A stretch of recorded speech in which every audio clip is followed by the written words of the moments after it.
নিজে তো হারাইছই, এখন আমাকে আর অনেককে আলাদা করার জন্য মিথ্যা মামলায় ফাঁসাইছো। একদম মুখ সামলা কথা বলবেন। অনেকের নামে যে মামলাটা করছো ওটা কি তুই জানি? স্যার, আমি মামলাটা তুলে নিতে চাই। খবরদার, অনেককে কারো কথাই আর কোথাও পাঠাবি না। আমার কপালটাই পোড়া, যাকে বিয়ে করতে চাই সে বস্তির মেঘলাকে বিয়ে করতে চায়। মনে হয় সবকিছু ছাইরা দিই, ছাইরা দিয়ে আসা আপনার বডিগার্ড হয়ে থাকি। আমার প্রজেক্টের সব শ্রমিক আপনারা নিয়ে গেছেন, আবার তাদেরকে দ্বিগুণ টাকার লোভও দেখিয়েছেন। কেন? এত যন্ত্রণা আমি আর সহ্য করতে পারতাছি না। আপনার বাচ্চার বাবা যদি সত্যি সত্যি আপনার স্বামী হয়, তাহলে ডিএনএ রিপোর্ট আলাদা হলো কিভাবে? একটা উপায় আছে। আমি শুনছি যেই সব মামলা থানায় নেয় না, ওগুলা নাকি কোর্টে নেয়। আমি আমার সন্তানের অধিকার আদায়ের জন্য কোর্ট পর্যন্ত যাইতে রাজি আছি। যতদিন পর্যন্ত ও মাইনা না নিব এই সন্তান ওর, ততদিন পর্যন্ত আমি লড়াই করে যাব। তাতে লাভ কি? আদালত যখন আপনার স্বামীর ডিএনএ টেস্ট দেখবে, তখন তো মামলা ডিসমিস হয়ে যাবে। তাইলে কি আমার এই সন্তান পিতৃ পরিচয় পাইব না? আমার সন্তান বাবার পরিচয় ছাড়া পৃথিবীতে আইব? আপনি একটু ভেবে দেখেন, মানে হতে পারে কেউ আপনাকে কিডন্যাপ করে নিয়ে যে অজ্ঞান অবস্থায় কিছু করছে। সি সি সি সি, আপনি এগুলা কি কইতাছেন? আমি মৃত্যুর আগ পর্যন্ত কইতে পারবো আমার এই পেটের সন্তান শুধু অনেকের, অনেক ছাড়া আমারে কেউ স্পর্শ করে নাই, কেউ কোনোদিন না। ঠিক আছে, কিন্তু সমাজ সমাজ, এই সমাজেরই তো ভয় পাই আমি, এর জন্যই তো এত কিছু করতেছি। আচ্ছা, আমার সন্তানটা জন্মের পর কি কলঙ্কিত হয়ে জন্মগ্রহণ করব? আমি মানুষের কাছে কি কমু? আমার তো মাঝে মাঝে মরে যাইতে ইচ্ছা করে। আমি কেমনি কি করবো? আপনি একটা উপায় দেন, আপনি একটা উপায় দেন আমাকে। আপনি শান্ত হন, আপনি বরং বাসায় চলে যান, দেখি কোনো উপায় পেলে আপনাকে আমি জানাবো।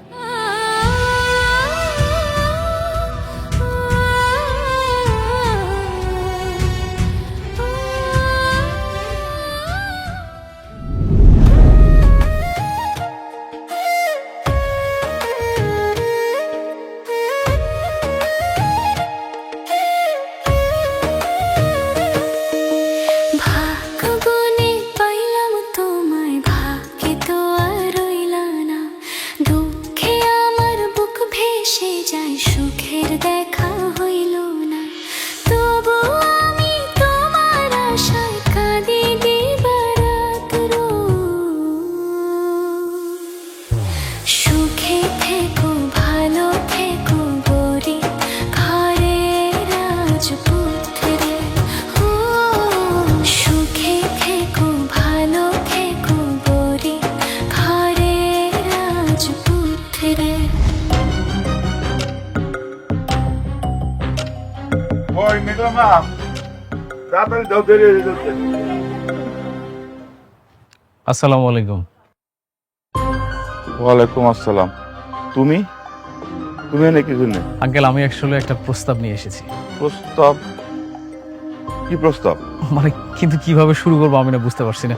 আপনারা মুরব্বী মানুষ, একটা প্রস্তাব নিয়ে এসেছি, আপনারা দাঁড়ায় আছেন, কেমন দেখা যাচ্ছে বিষয়টা। আচ্ছা, একটু দাঁড়ান না প্লিজ। আরে কি করো?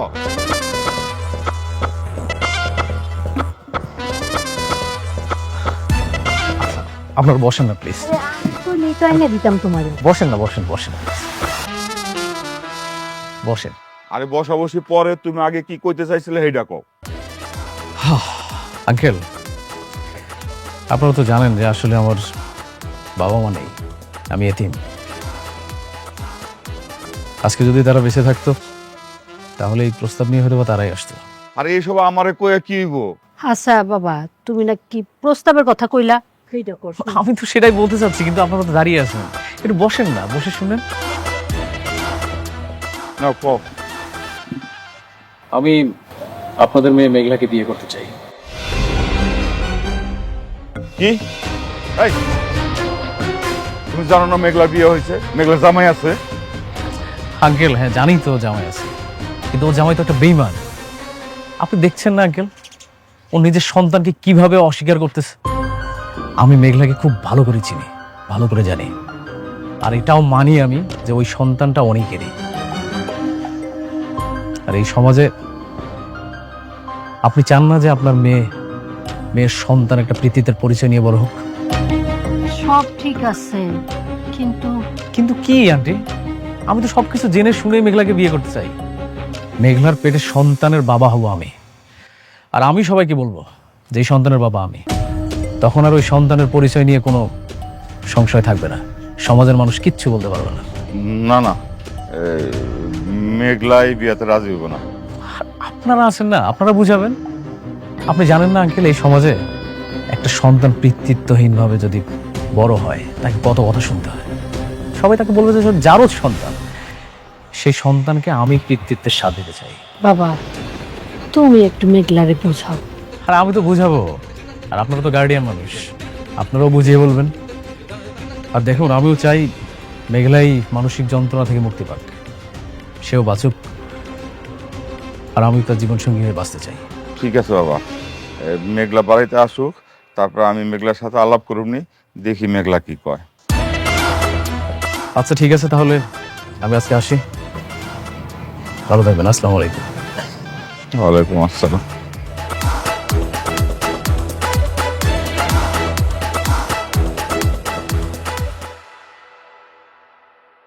একটা কথা বলি বন্ধু, আমার না কেন জানি বারবার মনে হচ্ছে তোমার স্ত্রীর পেটের যে সন্তান সেটা আসলে তোমারই।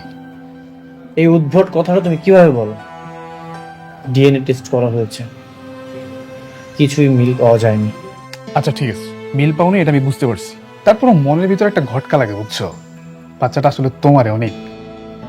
ডিএনএ টেস্ট তো ভুল হতেই পারে, তাই না? এইসব বাদ দিয়ে কাজে মনোযোগী হও। আমাদের যে সাইডের কাজটা চলছিল সেটার কাজ কত দূর? যত দ্রুত সম্ভব পার্টিকে হ্যান্ড ওভার করতে হবে। এটার আপডেট কি? জি স্যার, কাজগুলা এই উইকের মধ্যে হয়ে যাবে। ঠিক আছে, যত দ্রুত সম্ভব কমপ্লিট করো। এই ফাইলটাতে আমি সিগনেচার করে দিয়েছি, এটাও কমপ্লিট করবে না।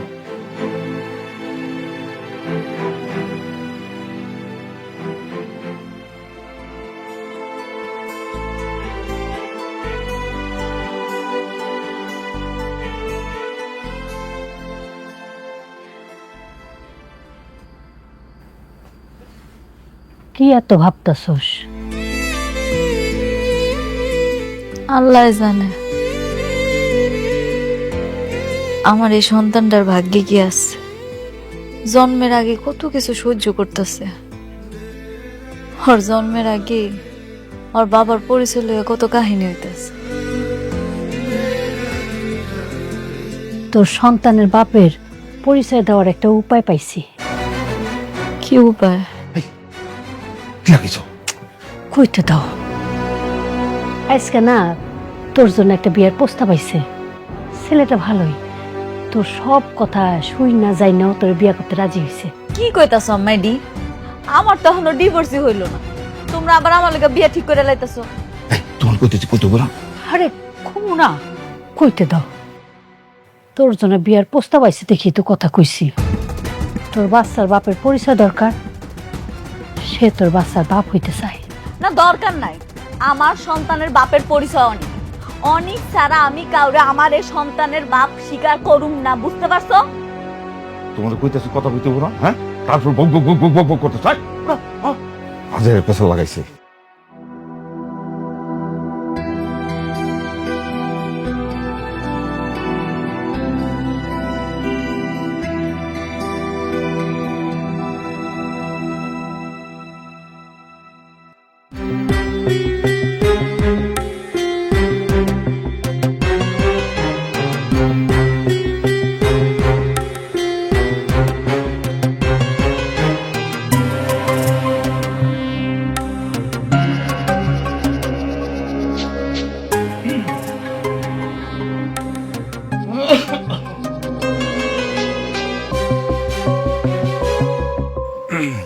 বাবা রাতুল, ওই তোমার সাথে একটা কথা বলার ছিল। হ্যাঁ বলেন। না, তোমার চাচি বলতেছিল তুমি নাকি ওই যে অনেকের বোরে বিয়ে করবে, এরকম নাকি একটা ফাইনাল ডিসিশন তুমি নিয়ে ফেলছো। হ্যাঁ নিয়েছি তো, কিন্তু কেন নিয়েছি সেটা তো বলেছি। আমি বলতেছিলাম কি, মানে তুমি অনেকের বোরে বিয়ে করো, অসুবিধা নাই, আমাদের কোনো আপত্তি নাই, কিন্তু তার আগে আমার মেয়েটারে বিয়ে করে ফেলো। মানে আমার মেয়েটারে তোমার বড় বউ হলো, আমরা এই বিয়েটা না হাইড করে রাখবো, তবে বলবো না, বলবো না। আর আঙ্কেল আপনারা কি মানে কিসের মধ্যে কি পান্তা ভাতে কি? শুনেন, ভালোবাসা দিয়ে না পান্তাও হয় না। ভালো মন্দ কিছু খাইতে গেলে ব্যাংক ব্যালেন্স লাগে। কোথায় আমি স্বপ্ন দেখতেছি আকাশ ছোঁয়ার, আপনারা দেখতেছেন আমাকে নর্দমায়। বাবা, তুমি এমন ভাবে কথা বলতেছো কেন? মা, এখন আর আমাকে হয়তো আর ওর ভালো লাগে না, পুরনো হয়ে গিয়েছি তো। কথায় আছে না, টাকার গন্ধ পেলে মানুষ সম্পর্কে স্বাদগুলো তেতো হয়ে যায়। আরে সবে মাত্র আমি হাজার হাজার কোটি টাকার মালিক হওয়ার স্বপ্ন দেখা শুরু করছি, আর আপনারা সবাই উঠে পড়ে লাগছেন কিভাবে আমার স্বপ্নটাকে ভেঙে ফেলা যায়। মানে আপনারা কেমন মানুষ বলেন তো? আচ্ছা বাবা, তো তুমি উত্তেজিত না, আমি একটা কথা বলি, মানে তুমি আমার মেয়েরে বিয়ে করবা তো? মানে আশ্চর্য হয়ে যায়নি আমি আপনাদের আচরণ দেখে। মানে কেন বিয়ে করবো না? এমন অবিশ্বাস করেন কেন সবসময়? আসলে তুমি সবসময় প্রতারণা নিয়েই তো প্র্যাকটিস করে থাকো, এই জন্যই ভয়টা লাগে। দেখো বাবা, তাসের ঘর আর বালুর বাঁধ সেটা কিন্তু বেশি দিন টেকে না। আপনি কি বলেন? কিছু বলি না, যাই চলো তো। হ্যাঁ ঠিক আছে, ঠিক আছে।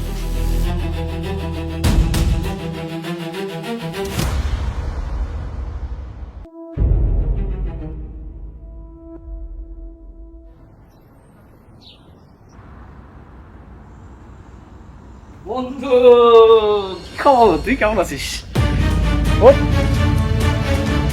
তোর কি গন্ডারের চামড়া নাকি? তোকে আমি এতবার অপমান করি, তারপরে তুই চলে আসিস। আরে গন্ডারের চামড়া হয়ে গেল, এটা হচ্ছে ভালোবাসা। আচ্ছা তুই একটা জিনিস না বারবার ভুলে যাস, তোর পৃথিবীতে আপন বলতে কেউ আছে, আমার পৃথিবীতে আপন বলতে কেউ আছে। দেখ, আমার যদি আপন বলতে কেউ থাকে সেটা তুই, আর তোর যদি আপন বলতে কেউ থাকে সেটা হচ্ছে আমি। এইসব বলার জন্য তুই এখানে এসেছিস? আরে না বন্ধু, আমি একটু বড় দায়িত্ব নিতে যাচ্ছি। এই জন্য ভাবলাম যে আসলে আমরা অনেক খোঁজাখুঁজি করে দেখলাম যে আপন মানুষ কে আছে আমার, খুব খুঁজে দেখলাম যে তুই ছাড়া আর কেউ নাই। এই জন্য ভাবলাম যে আমার কাছের মানুষটাকে একটা মিষ্টি খাওয়াই আসি আমি।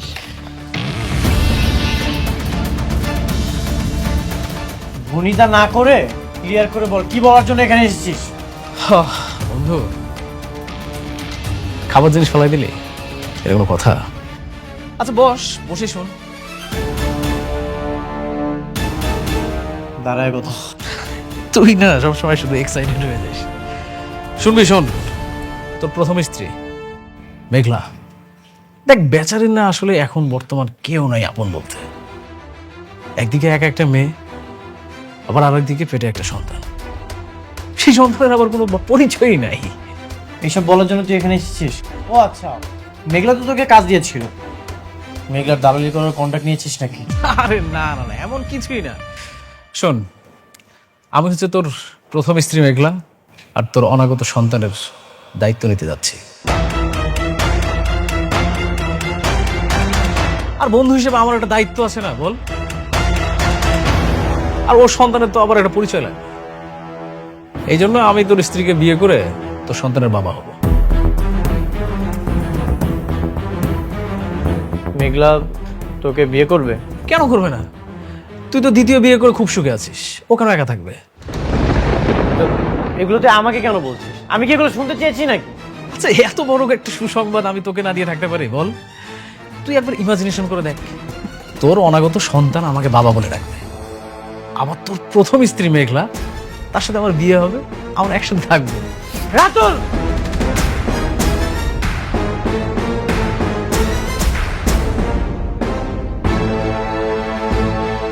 নেক্সট টাইম কিছু উল্টাপাল্টা কথা বললে হিসাব করে কথা বলবি। আমি কেমন তুই সেটা ছোটবেলা থেকেই জানিস। শান্ত হও। এই আপনি জানতো আর কখনো আমাদের বাসায় আসবেন না। যান, চলে যান।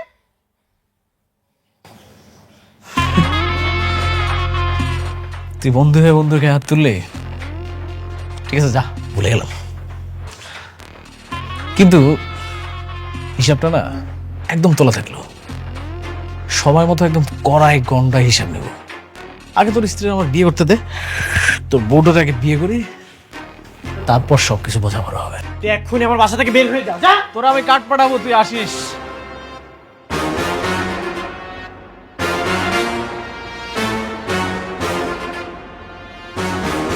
ওর এত বড় সাহস আমার সামনে দাঁড়িয়ে আমার সাথে উল্টাপাল্টা ভাবে কথা বলে। তার কি দোষ? তোমার স্ত্রী তো তাকে বিয়ে করতে চেয়েছে, এজন্যই সে জানাতে এসেছে। যা মন চাই তা করুক, আমাকে কেন বল? তোমার স্ত্রী তোমাকে ডিভোর্স না দিয়ে বিয়ে কেন করতে চাচ্ছে সেটা জানতে চেয়েছো?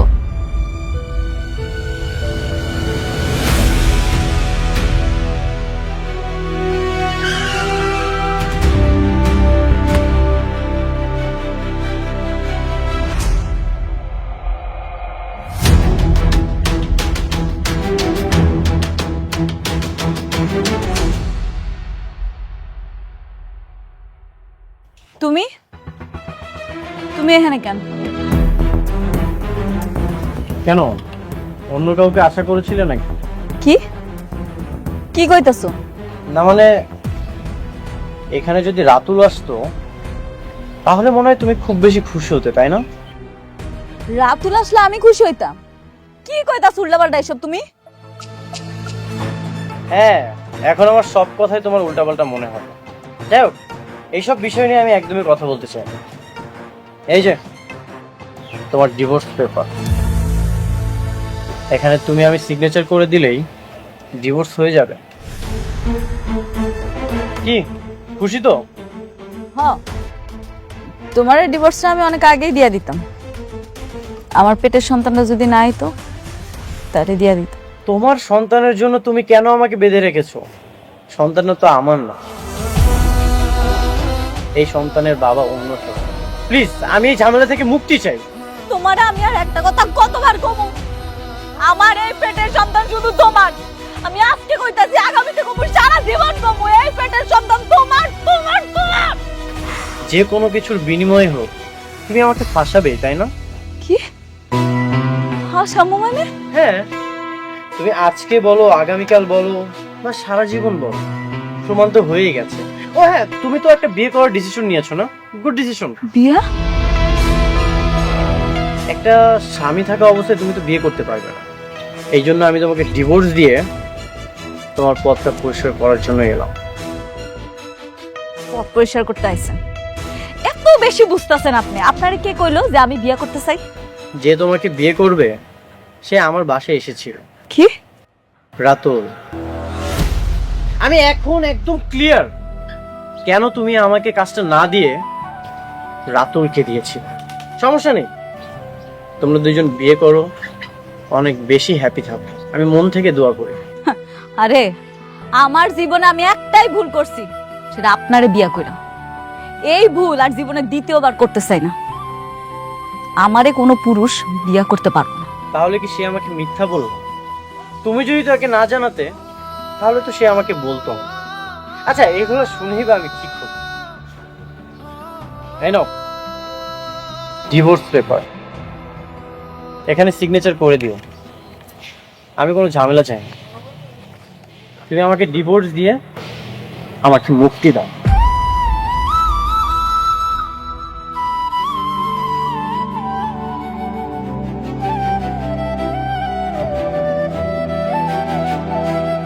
আব্বা, আম্মা, তোমরা কই গেলা? এদিকে আয়ো। ওই কি হয়েছে রে মা, কি হয়েছে? তোমরা আমারে সত্যি করে একটা কথা কও তো, সেই দিন যে পোলাটা বিয়ার কথা কইতাইছিল এটা কি রাতুল ছিল? ইয়ে, হ্যাঁ, রাতুলি আসছিল, সে তোর বিয়ে করতে চা। কেন আইছিল? আর তোমরাই পাও লাগে আমার বিয়ার কথা কেন কইছো? ঠিকই করছি, সমাজের চোখে তোর সম্মান বাঁচাইতে চাইতেছি। আম্মা, আব্বা, তোমরা ভাবলা কেমনি আমার পেটে সন্তান থাকা অবস্থায় আমি আরেকটা বিয়ে করব? এই ভালোবাসো তোমরা আমারে? তোমরা না কেউ কোনোদিন আমারে বুঝার চেষ্টা করলো না, সত্যি করলো না, সত্যি না।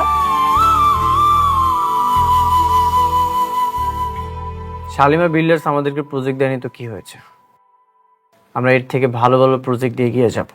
কিন্তু মেঘলা ভাইয়ের সাথে যদি তোমার ঝামেলাটা না থাকতো তাহলে আমরা খুব সহজ। এই নামটা তুমি আর কখনো উচ্চারণ করবে না। আচ্ছা ঠিক আছে, এখন রাতুল যদি মেঘলা ভাবিকে বিয়ে করে তাহলে তো সে তাকে দিয়ে অনেকভাবে ইউজ করবে, কিন্তু আমি না এখন পর্যন্ত বুঝতে পারছি না মেঘলা ভাবে শালিমা বিল্ডার্স গ্রুপে কি করে। কি আর করবে, আমার তো মনে হয় শালিমা বিল্ডার্সের যে ম্যানেজার ওকে খুশি করে তারপর মেঘলা চাকরিটা পেয়েছে। তাই বলে এত ক্ষমতা?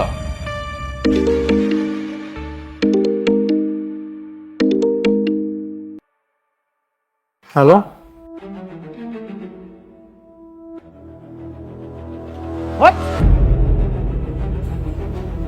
ঠিক আছে আমি এখন আসছি। আমাদের সাইডে একজন শ্রমিক মারা গেছে।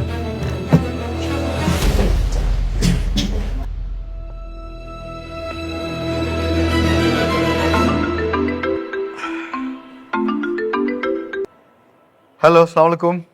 আচ্ছা, উত্তরা 17 নম্বর সেক্টরে একটা প্রজেক্টে একজন শ্রমিক কাজ করতে গিয়ে অ্যাক্সিডেন্ট করে মারা গেছে। আপনারা এই ব্যাপারে কোনো ব্যবস্থা নিচ্ছেন? ব্যবস্থা নেব কি নেব না সেটা তো আমাদের ব্যাপার, কিন্তু আপনি কে? আমি শ্রমিক ইউনিয়নের সভাপতি। আমার অবশ্য আরেকটা পরিচয় আছে, আমি শালিমা বিল্ডার্স গ্রুপের ম্যানেজার বলছি। জি স্যার, আসসালামু আলাইকুম স্যার। ওয়ালাইকুম আসসালাম। আসলে সরি, মানে আমরা এখনো পর্যন্ত খবরটা পাইনি, তো এই মাত্রই শুনলাম আপনার মুখ থেকে, যে কারণে এখনো পর্যন্ত কোনো ব্যবস্থা নিতে পারিনি। কোন জায়গায় বললেন যেন? উত্তরা 17 নম্বর সেক্টর। আচ্ছা আচ্ছা, জি আমরা এক্ষুনি ব্যবস্থা নিচ্ছি, এক্ষুনি। আরেকটা কথা, ওই সাইডের যে মালিক তাকে আপনারা অ্যারেস্ট করে নিয়ে আসুন, বাকিটা আমরা বসে ঠিক করব, কেমন? জি জি জি, অবশ্যই। জি, থ্যাংক ইউ। আসসালামু আলাইকুম। এই জাহিদ, তাড়াতাড়ি গাড়ি রেডি করো, চলো এক্ষুনি বেরোতে হবে।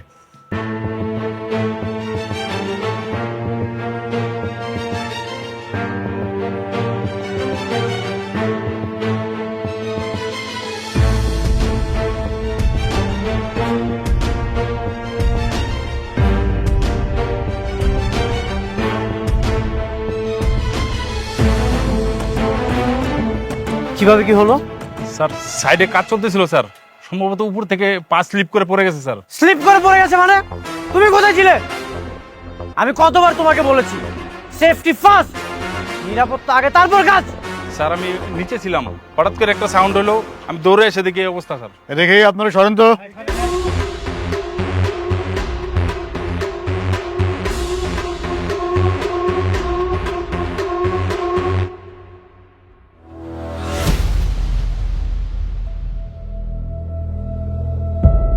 ওরে বাবা, এখানে তো কোনো ধরনের কোনো সেফটির ব্যবস্থা নাই, কোনো সিকিউরিটি নাই। হ্যাঁ, এই কনস্ট্রাকশনের মালিক কে? আপনি নাকি? জি।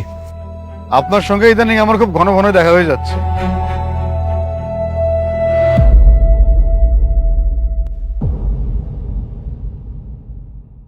চলেন থানায়, চলেন আমাদের সাথে। থানাতে যাব মানে? বুঝতেছেন না কেন যাবেন? আপনার সাইটে কাজ করতে গিয়ে উনি মারা গেল, আপনি কোনো সিকিউরিটি দিতে পারেন না শ্রমিকদেরকে, এই দায়িত্ব তো আপনাকে নিতে হবে নাকি? আমি সব ধরনের সিকিউরিটি ব্যবস্থা করে রেখেছি, এখন ওনারা যদি এগুলো না মানে আমার তো কোনো দোষ নেই। এই সমস্ত যুক্তি তর্ক যা দেবার আপনি থানায় গিয়ে দেবেন, আদালতে দেবেন। এই জাহিদ স্যার, হ্যান্ডকাপ পরো। আপনারা থানাতে যান, আমি আমার লয়ারের সাথে কথা বলছি। লয়াররে বলবেন থানায় এসে আগে আমার সাথে কথা বলতে, তারপরে আপনার সাথে কথা বলতে। হ্যাঁ, আপনারা রেখে যাবো মানে? এই পড়াচ্ছ না কেন হ্যান্ডকাপ? আরে আপনারা কি করছেন? কথা কম বলেন।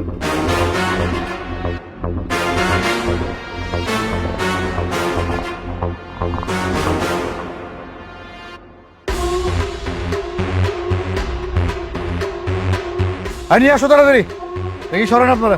আর তুমি ডেড বডিটা পোস্টমর্টমের ব্যবস্থা করো। হ্যাঁ, নিয়ে আসো।